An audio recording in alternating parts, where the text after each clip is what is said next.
قائد اعظم نوجوان وکیل تھے جب، تو کوئی 21 سال کی عمر میں ان کو پریزیڈنشل مجسٹریٹ کی اپوائنٹمنٹ ملی، واہ واہ جوائن کر لی. واہ واہ 1500 روپیہ ماہانہ تنخواہ مقرر ہوئی اس زمانے میں، تقریباً آج سے 125 سال پہلے. ویسے کبھی کوئی اندازہ کرے جی اس وقت کا 1500 آج کا کیا بنتا 125 ہوگا؟ سال یہ آغاز ہے. یہ آغاز ہے. ہاں کچھ عرصے بعد استعفیٰ دے دیا. ہاں تو کسی دوست نے پوچھا کہ استعفیٰ کیوں دے دیا؟ تو کہتے ہیں میں 1500 روپے روزانہ کمانا چاہتا ہوں. ٹارگٹ سیٹنگ دیکھیں ذرا، میں صرف یہ کہنا چاہ رہا ہوں، پیسے کے سینس میں نہیں، ٹارگٹ سیٹنگ دیکھیں کہ گول سیٹنگ، جو پروفیسر صاحب کہہ رہے تھے کہ آپ اپنے گول سیٹ جب کرتے ہیں ورنہ تو منزل سے آپ ویسے ہی گزر سکتے ہیں جب تک آپ نے منزل نہیں سیٹ کی. تو یہ انہوں نے ذکر کیا تو میں نے کہا یہ حقیقت میں بتاتا چلوں. ناصر صاحب دیکھیے، ایک چیز ہر بچے کو، خاص طور پہ اگر بچے ہمارا پروگرام دیکھ رہے ہوں تو ہمیں ان کو یہ یاد کرانا چاہیے کہ زندگی ہمیں وہ کچھ نہیں دیتی جس کے ہم خواہش مند ہوتے ہیں. زندگی ہمیں وہ دیتی ہے جس کے ہم حقدار ہوتے ہیں. واہ واہ واہ واہ واہ واہ واہ بہت خوب. واہ واہ بہت خوبصورت بات، بہت خوبصورت بات. زیادہ حقدار بننے کے لیے آپ کو زیادہ ویلیویبل بننا چاہیے. واہ کیا بات ہے جی. اور زیادہ ویلیویبل بننے کے لیے آپ کو بڑے مسئلے اور بڑے چیلنجز حل کرنے کی صلاحیت پیدا کرنی چاہیے، کیا بات ہے. جو بیٹھے بیٹھے نہیں ہوئے گی. نہیں جو جدوجہد. بیٹھے بیٹھے نہیں ہوگی. ہاں مجھے بچپن میں یاد ہے کہ جب ہم بہت چھوٹے ہوتے تھے تو محمد علی باکسر ہمارے فیوریٹ ہوتے تھے. مسلمان ہوئے تھے، بڑوں نے ان کا نام بتایا، ہمارے بھی پسندیدہ ہو گئے کہ باکسنگ کا لائیو میچ امریکہ سے آتا تھا. اس وقت تو وہاں اگر دوپہر کے 2 بجے ہیں تو یہاں رات کے 2 بجے ہوتے، تو ہم جاگ کے دیکھتے تھے کہ محمد علی کا لائیو میچ آ رہا ہے. ہاں اور میں یہ سمجھتا تھا پروفیسر صاحب کہ وہ بعد میں نے پڑھا کہ 6 فٹ 3 انچ قد کا آدمی، ہاں 250 پاؤنڈ وزن ہے اس کا. واہ. تو یہ اللہ تعالیٰ نے اس کو قدرتی طور پر یہ صلاحیت دی ہے کہ وہ مکہ مارتا ہے تو گرا دیتا ہے بندے کو، اور اتنے زور کا مار لیتا ہے. یہ میں سمجھتا رہا بڑے ہونے تک، ہاں جب تک میں نے ان کا ایک انٹرویو نہیں پڑھا. اور انٹرویو میں کیا کہتے ہیں، اور میں سمجھتا تھا اللہ تعالیٰ کی دی ہوئی صلاحیت ہے، اس میں ان کا کیا کمال ہے. ایک شخص اتنی لمبا قد ہے، طاقت ہے، بازو بڑے بڑے ہیں، مسکولر آدمی ہیں، تو یہ تو اس کو اللہ تعالیٰ کی صلاحیت ہے. ہاں تو پھر مجھے جب انٹرویو پڑھا تو ان کی بات سمجھ آئی. انہوں نے انگریزی میں کہا، میں اردو میں کوشش کرتا ہوں. انہوں نے کہا مجھے ٹریننگ کے، اور میں سمجھتا تھا یہ ٹریننگ نہیں کرتا ہوگا. تو محمد علی نے کہا کہ مجھے ٹریننگ کے ہر سیکنڈ سے نفرت تھی، لیکن میں نے اپنے آپ سے کہا ٹریننگ کی مشقت برداشت کرو اور پوری زندگی چیمپئن بن کر گزارو. ہوئے ہوئے ہوئے ہوئے کیا بات ہے. تو محنت دیکھے نا کہ پھر مجھے سمجھ آئی کہ یہ اتنا بڑا باکسر بھی محنت کرتا ہے. اور ایک دفعہ کسی نے اس سے پوچھا کہ تم کتنی سٹ اپس کرتے ہو ایک دن میں؟ اس نے کہا میں اپنی سٹ اپس نہیں گنتا، میں اس وقت گننا شروع کرتا ہوں جو مجھے تکلیف ہونا شروع ہوتی ہے. آہا کیا بات ہے. یعنی کہ جب مجھے تکلیف ہوتی ہے میں وہاں سے گنتی شروع کرتا ہوں. اصل محنت شروع تب ہوتی ہے تو ہوتی ہے. تو وہی مجھے ایک اور بات یاد آ گئی. ہم تمام انسان جو پیدا ہو گئے نا ناز صاحب، جی جی انہوں نے 2 تکلیفوں میں سے ایک تکلیف کا چناؤ کرنا ہے. میرا ماننا ہے، میں یونیورسٹیوں میں پڑھاتا ہوں تو میں یہی بات کرتا ہوں کہ آپ پیدا ہوئے ہیں تو 2 تکلیفوں میں سے ایک سے آپ نے گزرنا ہے. اچھا انگریزی میں کہتے ہیں، میں اردو میں کوشش کروں گا. 1 از دا پین آف ڈسپلن، ہاں ڈسپلن کی تکلیف. ہاں ہے. ٹھیک ہے، آپ صبح اٹھ رہے ہیں، پڑھنے جا رہے ہیں، آ رہے ہیں، کھانا نہیں کھایا، امتحان ہے، رات لیٹ جاگ رہے ہیں، شادی پہ نہیں جا رہے، پارٹیوں پہ نہیں جا رہے، پین آف ڈسپلن.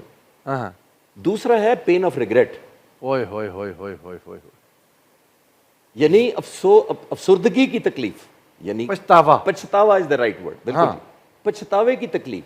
آپ نے 2 سے گزرنا ہے. اور اس وقت تک چڑیا کھیت چوک گئی چوک چکی ہوگی. پین آف ڈسپلن اور پین آف ریگریٹ، دونوں میں سے آپ نے ایک چننی ہے. تو جو لوگ اوپر گئے ہیں انہوں نے گزرے ہوں گے 100% پین آف ڈسپلن سے. ویری گڈ کیا بات ہے. پین آف ریگریٹ سے جب تب گزریں گے کہ اگر آپ نے پین آف ڈسپلن کا چوائس نہیں کیا تو آپ پین آف ریگریٹ سے گزریں گے. اور ایک فرق بتاتا چلوں، گولڈ میڈل دینا تھا غازی صاحب قبلہ یہاں ہوتے تو میری تو اتنی حیثیت نہیں. بہت خوبصورت بات، کمال ہے. بڑی مہربانی. یہ سب کچھ غازی صاحب کے وسیلے سے. یعنی یہ اتنے چھوٹے چھوٹے جملے ہیں چشتی صاحب، نوجوانوں کو آج سمجھ آ جائے، زندگی بدل جائے ان کی. اور ایک اور میں ایڈ کرتا چلوں ڈاکٹر صاحب، ایک بڑی امپورٹنٹ بات، دونوں میں فرق بھی بتاتا چلوں بچوں کو، کہ یاد رکھیں کہ pain of discipline short lived ہوتی ہے. ہاں pain of regret lifetime ہوتی ہے. اس کی عادت ہو جاتی ہے. یعنی آپ نے کسی شادی پہ نہیں گئے، خوشیوں میں نہیں شامل ہوئے، کسی کی سالگرہ پہ نہیں گئے، پڑھائی کی، کھانا نہیں کھایا، لیٹ کھا لیا، وٹ ایور، تو یہ ہے پین آف ڈسپلن جو شارٹ لیوڈ ہے. جب آپ ڈاکٹر بن جائیں گے, انجینئر بن جائیں گے, جو بننا چاہتے ہیں تو آپ بھول جائیں گے کہ میں کتنے گھنٹے جاگتا ہوں. لیکن اگر آپ نہیں بنے اور آپ کا دوست بن گیا تو پھر آپ ساری عمر یہ ریگریٹ رہیں گے کہ اگر میں بھی ان جیسا پروفیسر صاحب جیسا پڑھ لیتا, میں بھی اتنی محنت کر لیتا, تو میں بھی آج اس مقام پر ہوتا. یہ مرتے دم تک آپ کا ساتھ نہیں چھوڑے گی یہ افسوس یا ریگریٹ یا پچھتاوا جو ہے. تو دونوں کو انڈرسٹینڈ کرنے کی ضرورت ہے. تو محنت کوئی چوائس نہیں ہے آپ کے پاس. جیسے میں نے عرض کیا کہ آپ کی جو میں نے شروع میں کہا, عرض کیا کہ زندگی آپ کو وہ نہیں دیتی جس کی آپ خواہش مند ہوتے ہیں, زندگی آپ کو وہ دیتی ہے جس کے آپ حقدار ہوتے ہیں. عمومی طور پر ناجائز ہونا ایک اور بات ہے. تو یہ میں نے سمجھا کہ میں اس کو اس طرح بچوں کو بتایا جائے کہ محنت ضروری نہیں ہے, شد ضروری ہے اور انتہائی ضروری ہے. اور اگر آپ اپنے آپ کو کہیں دیکھنا چاہتے ہیں کل کو, تو شارٹ کٹ کوئی نہیں ہے زندگی میں. محمد علی باکسر کے پاس بھی نہیں تھا جس کو اللہ تعالیٰ نے 6 فٹ 3 انچ کر دیا تھا, اس کے پاس بھی نہیں تھا. اس نے محنت کر کے آنا. اصل پروفیسر صاحب, انسان کو اصل میں پتہ نہیں ہوتا اس کی طاقت کیا ہے. یہ بات جو بتائی نا چشتی صاحب نے, مجھے اس نے کہا وہ شخص گننے تب شروع کرتا ہوں جب تکلیف زیادہ ہو جاتی ہے, اس کے بعد پھر گنتا ہوں. پہلے والے تو گنتا ہی نہیں. پہلے والوں کا انہوں نے یہاں تک پہنچانا تھا, محنت آ گیا. مجھے کسی نے کسی زمانے میں بتایا, اس نے کہا جی کہ ایک مثال دی کہ ایک انسان کو اپنی طاقت کا علم تب ہوتا ہے جب کوئی خوف یا شوق اسے بتاتا ہے کہ تمہارے اندر طاقت کتنی ہے. مثلا ایک شخص چلتا جا رہا ہے اور تھک گیا.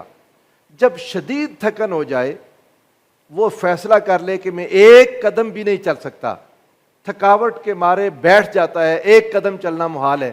اس نے کہا اگر وہ اسی وقت کسی سانپ کو یا کتا یا کوئی ایسی چیز اپنی طرف آتے دیکھے جو اسے نقصان پہنچا سکتی ہے, تو کیا وہ اپنے فیصلے پر رہے گا کہ میں تو ایک قدم بھی نہیں چل سکتا؟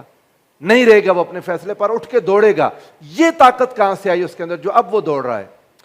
یہ وہ پہلو ہے جس کا انکار نہیں کیا جا سکتا. وہ چھوٹا بچہ ہو, وہ نوجوان ہو, وہ بوڑھا ہو, یہ اللہ تعالیٰ کی طرف سے یہ ایک عطا ہے جس کا انکار کسی حالت میں کیا بھی نہیں جا سکتا, چونکہ اسے پتہ ہے کہ میری طاقت, میرا تسلسل اور میری کامیابی آخری لمحے تک موجود ہے.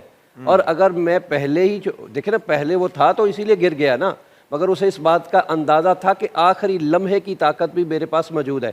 کتنے حملے ہوئے تھے, سومناتھ کا مندر نہیں مل رہا تھا, کامیابی نہیں حاصل ہو رہی تھی, آخر حوصلہ نہیں چھوڑا, آخری لمحے میں بھی اس حوصلے نے کامیابی عطا کی ہے. اب اس کے پیچھے قبلہ بات پتہ کیا ہے, وہ کامیابی دین کی ہو, وہ کامیابی دنیا کی ہو, وہ کامیابی آخرت کی ہو, اصل میں 3 مین چیزیں ہیں جو ہمیں کامیابی کے ساتھ تسلسل کی طرف لے کے جا رہی ہے. آج ہم معاشرہ لوگ اگر اس کو اڈاپٹ کریں تو کوئی ایسی بات نہیں کہ وہ کامیابی نہ ملے. اس کے لیے پہلا طریقہ کیا ہے کامیابی کا؟ سب سے پہلا طریقہ ہے استقامت. جہاں استقامت آ گئی ہے تو پھر کامیابی آپ کو ہر حالت میں ملے گی ہی ملے گی. اس کی مثال پہلے قبلہ ڈاکٹر صاحب نے بھی بیان کر چکے ہیں کہ نبی کریم صلی اللہ علیہ وسلم کی جو استقامت ہے, آپ جیسے استقامت کسی نے دیکھی, جو کامیابی کا پیغام اللہ تعالیٰ, اللہ کی مدد ہے, اللہ کی نصرت ہے, اللہ کی ہمدردیاں, سب کچھ ہے, اس کے باوجود بھی کیا پتھر نہیں برسائے گئے, ڈاکٹر صاحب گڑھے نہیں کھودے گئے؟ بدر میں 313 لے کر کھڑے ہوئے تو مدد آئی نا. یس, آخر ایک ہمت, ایک استقامت, 1000 کے مقابلے میں 313 لائے, وہ تو کام مدد ملی. اس کے پیچھے بھی ایک حوصلہ تھا اور آخری دم تک وہ استقامت تھی. جب استقامت انسان کے ساتھ ہمیشہ رہتی ہے تو وہ کامیابی کی طرف جاتا ہے.